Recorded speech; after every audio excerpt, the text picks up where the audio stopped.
उड़ती मछली की जादुई यात्रा एक बार की बात है। चमचमाते नीले सागर में फिन नाम की एक छोटी मछली रहती थी। फिन कोई साधारण मछली नहीं थी। उसके पास चमचमाते चांदी के तराजू थे और हवा में उड़ने की गहरी लालसा थी। जबकि अन्य मछलियां तैरकर संतुष्ट थीं, फिन लहरों के ऊपर ऊंची उड़ान भरने का सपना देख रहा था।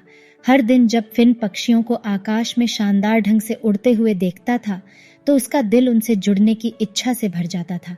उनका मानना था कि एक दिन उनमें भी उड़ने की ताकत आ जाएगी। अपने दिल में आशा के साथ फिन एक जादुई यात्रा पर निकल पड़ा। एक चांदनी रात में जब फिन एक छिपी हुई खाड़ी के पास तैर रहा था तो टिल्डा नाम का एक बुद्धिमान बूढ़ा कछुआ दिखाई दिया। टिल्डा ने फिन की आंखों में लालसा देखी थी और उसके सपने के बारे में जानती थी। उसने उसके साथ एक रहस्य साझा किया।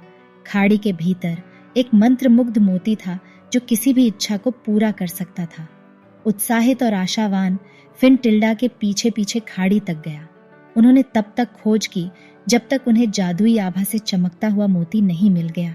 फिन ने मोती को धीरे से अपने पंखों में पकड़ लिया, अपनी आंखें बंद कर लीं और अपनी पूरी ताकत से अपनी इच्छा पूरी की। एक पल में फिन को अपने शरीर में गर्म झुनझुनी फैलती हुई महसूस हुई। वह अपने भीतर एक नई शक्ति और ऊर्जा का संचार महसूस कर सकता था। जैसे ही उसने अपनी आंखें खोलीं, वह आश्चर्य से हाँफने लगा। उसके पंख झिलमिलाते हुए उग आए थे। अपने नए पाए गए पंखों के साथ फिन ने पानी से बाहर छलांग लगा दी और समुद्र की सतह से बहुत ऊपर उड़ गया। जब हवा उसे आकाश में ले गई तो वह खुशी से हंसा। फिन उड़ने के अपने सपने को जी रहा था और यह शुद्ध जादू जैसा लग रहा था। जैसे ही फिन आकाश में उड़ा, उसका सामना अन्य प्राणियों से हुआ जो उसके पंखों से चकित थे। पक्षी खुशी से चहचहाने लगे, डॉल्फिन उत्साह से उछलने लगीं और यहाँ तक कि व्हेलों ने भी आश्चर्य के गीत गाए। फिन की जादुई यात्रा ने उन सभी के दिलों पर कब्जा कर लिया था जिन्होंने इसे देखा था।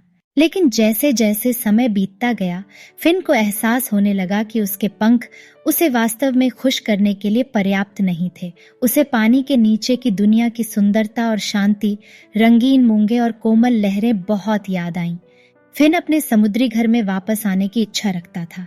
भारी मन से फिन उस खाड़ी की ओर वापस चला गया जहां उसे मंत्रमुग्ध मोती मिला था। उसने अपनी इच्छा पूरी करने के लिए धन्यवाद देते हुए धीरे से मोती को वापस उसके सही स्थान पर रख दिया। जैसे ही उसने ऐसा किया, उसके पंख धीरे धीरे मुरझा गए। फिन वापस समुद्र में गिर गया और अपने मछली के रूप में वापस आ गया। लेकिन वह बदल गया था। अब वह अपने साथ अपनी जादुई यात्रा की यादें और यह एहसास लेकर आया कि सच्ची खुशी अपने स्वभाव को अपनाने में है।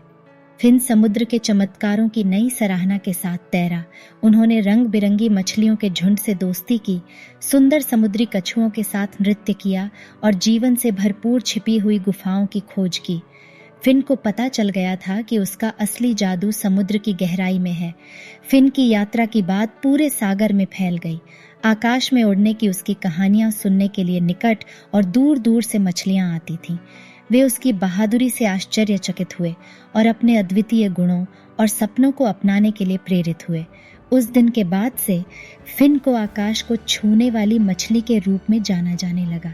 उन्होंने अपनी कहानी सुनने वाले सभी लोगों के साथ साझा की और उन्हें अपने सपनों और उनके भीतर मौजूद जादू पर विश्वास करने के लिए प्रोत्साहित किया।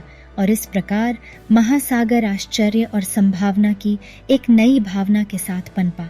समुद्र के जीवों ने अपने जुनून और सपनों का पालन करते हुए अपने व्यक्तित्व को अपनाया। फिन की जादुई यात्रा ने उन्हें आत्म खोज का महत्व और स्वयं के प्रति सच्चे होने की सुंदरता सिखाई थी। The magical journey of the flying fish की कहानी हम सभी को याद दिलाती है कि सपने सच हो सकते हैं, लेकिन सच्ची खुशी हमारे अपने स्वभाव को अपनाने में है। यह हमें खुद पर विश्वास करने, अपने अद्वितीय गुणों को अपनाने और अपने सपनों का पालन करने के लिए प्रोत्साहित करता है, क्योंकि ऐसा करने पर हम अपने स्वयं के जादू को उजागर करते हैं और दूसरों को प्रेरित करते हैं। इस तरह की इंटरेस्टिंग कहानियों को सुनने और देखने के लिए इस वीडियो को लाइक करें, चैनल को सब्सक्राइब करें और बेल आइकॉन को दबाना न भूलें ताकि आपको इस तरह की नई नई कहानियों की अपडेट मिलती रहे।